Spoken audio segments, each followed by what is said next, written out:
Welcome back to Just Podding Around, the show where we break down all things wrestling, sports and the chaos in between. Today, we're diving into WWE Crown Jewel 2025.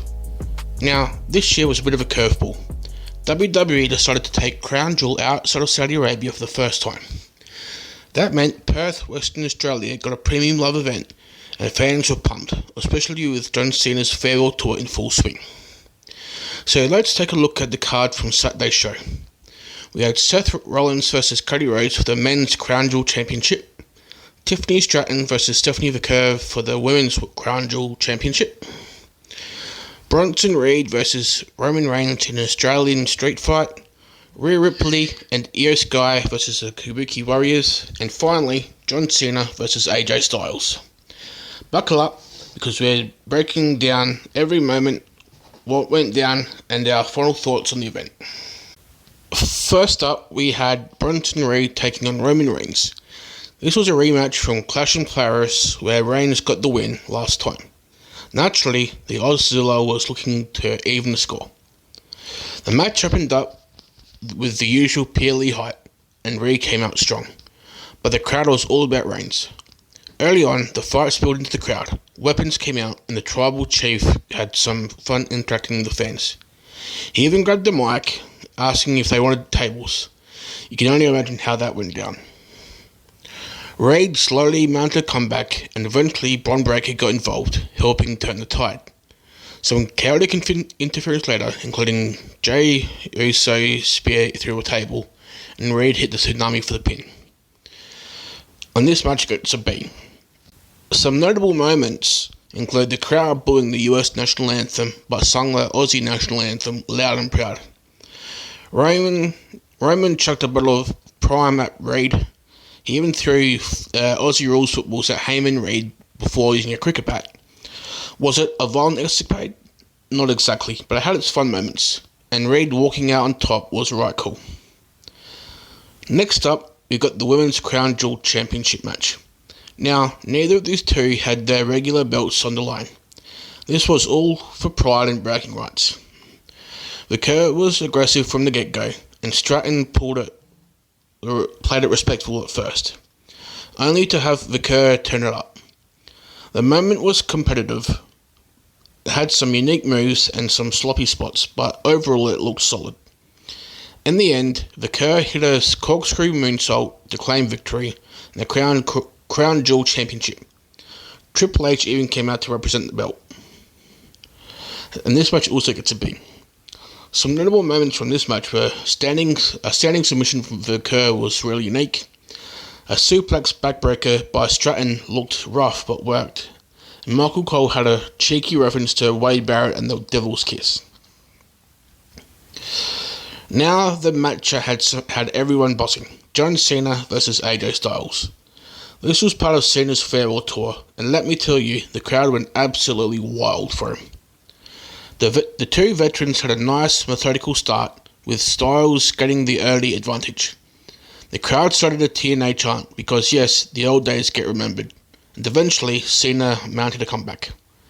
What made this match special was how both men used finishes from other wrestlers. Everything from The Undertaker's chokeslam to the RKO. After about 30 minutes of back and forth, Cena finally put Styles away with an AA following a tombstone pile driver. And this match gets a B+. Some notable moments include Styles wearing trunks instead of tights, which was a nice callback to his TNA days. The crowd reaction to Cena was insane, even surprising him a little.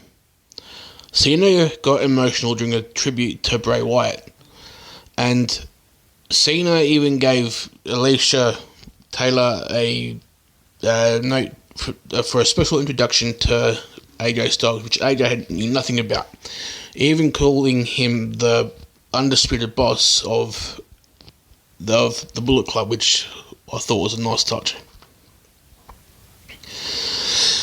Next up, we got Australia's favourite, Rhea Ripley, teaming up with Io Sky to take on the Kabuki Warriors. This was a tag team action at its finest. Physical, energetic, and entertaining from start to finish. Ripley came in strong, Sky had some incredible moonsaults, and the Kabuki Warriors brought intensity, making it feel like a big deal even though the match didn't have a title on the line. Eventually, Ripley and Sky hit their finishes on Kairi Sane for the win. And this match also gets a B+. Some notable moments include Sane and Asuka had some cool masks for the entrance. The running kick from Ripley looked fantastic in slow-mo, and Sky's moonsaults were a real highlight. Finally, the main event, Cody Rhodes versus Seth Rollins. Rhodes had a 3-0 record against Rollins, and the storyline revolved around Rollins being desperate not to let history repeat itself. Rollins took control early, taunting Rhodes and even wrestling with the watch Rhodes gave him. Both men hit big moves and took some risks. The match built to Rollins using the watch as a weapon behind the ref's back before hitting the super stomp for the win. And this match gets an A-. Some notable moments include Rollins countering a springboard from Rhodes into a powerbomb, which was so dope. Stardust cartwheel reference was hilarious, and the coast-to-coast diving headbutt looked insane. On paper, Crown Jewel was a pretty standard WWE PLE. 5 matches, mostly predictable outcomes, and a ton of filler to pad the runtime. But the absence of regular title matches made it feel a little different. From a technical standpoint, Rollins vs Rhodes stole the night. But from a fan service perspective, Cena vs AJ Styles had the crowd eating up out of the palms of their hands. Reigns pinning Reigns, even with interference, is a big deal. Both women's matches were solid, and the tag match with Rhea and Io Sky stood out as well. Overall, Crown Jewel 2025 delivered fun moments, veteran storytelling, and a few surprises. Grade-wise, we're landing at a B+. So, that's it for today's breakdown of WWE Crown Jewel 2025. Stick around for more episodes of Just Plodding Around, where we cover everything wrestling. Catch you next time, and remember, keep plodding around.